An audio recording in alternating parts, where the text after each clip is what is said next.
ఈరోజు పేరు పోలీస్ పటేల్ శంకర్లింగం, గ్రామం కొల్పూర్, మాగనూర్ మండల్, జిల్లా నారాయణపేట నివాసి అయినటువంటి నేను ఈరోజు ఈ మన మాగనూరు మండల పరిసర గ్రామాల ముక్తల్ కాన్స్టిట్యున్సీ పరిసర గ్రామాలకు ఈరోజు ఒక ఉగాది పండుగ రోజు లాగా ఎందుకొరకు అంటారంటే, మొన్న ఎలక్షన్ల వస్తే అన్న మాకి ముందుగా కావాల్సింది గ్రామాల అభివృద్ధి కొరకు ఒక చిట్యాల బ్రిడ్జ్, ఒక ఇది చెక్ డ్యామ్ అని కోరడం జరిగింది. ఇవి కోరితే అన్న నా సాధ్యమైనంత వరకు ప్రయత్నం చేస్తా అంటానని ఆ రోజుల్లో మాకు మాట ఇవ్వడం జరిగింది. అదే విధంగా ఇంతకు ముందు మా సోదరులందరూ మాట్లాడినటువంటి మాటలు, మన ప్రత్యేక తెలంగాణ ఏ సమస్యల కొరకు తెలంగాణ తెచ్చుకున్నామో నిధులు నియామకాలు అని అవి ఏవి కూడా పాటించలేదు. మన కాన్స్టిట్యున్సీని గతంలో కూడా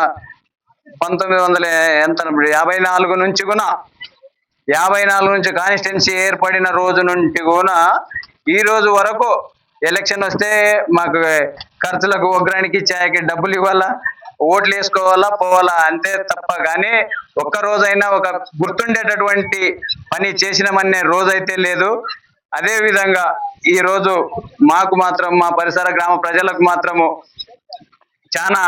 సంతోషదాయకరంగా ఈ రోజు అది మొన్న తెలంగాణ ఆవిర్భావ దినోత్సవం చేసుకున్నాము. ఈ రోజు మేము ప్రత్యేక తెలంగాణ సాధించుకున్నామనే ఒక భావన నాలో ఈ రోజు 4వ తారీఖు 6వ నెల ఈ రోజు తెలంగాణ సాధించుకున్నామనే భావన నాలో మిగిలి ఉంటదంటాననే ఒక భావనతో దాని కొరకు ఈ పరిసర గ్రామ ప్రజల తరపున డాక్టర్ వాగ్ది శ్రీహరి గారికి, మంత్రివర్యులకి, అదే విధంగా మన రాష్ట్ర ముఖ్యమంత్రికి కానీ, మా పక్కనే ఉన్న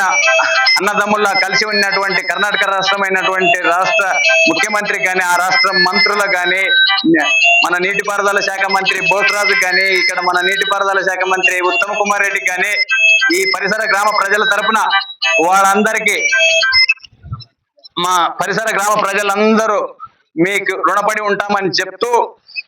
ఈ అవకాశాన్ని ఇచ్చినందుకు ప్రత్యేకంగా ధన్యవాదాలు తెలియజేస్తున్నాను.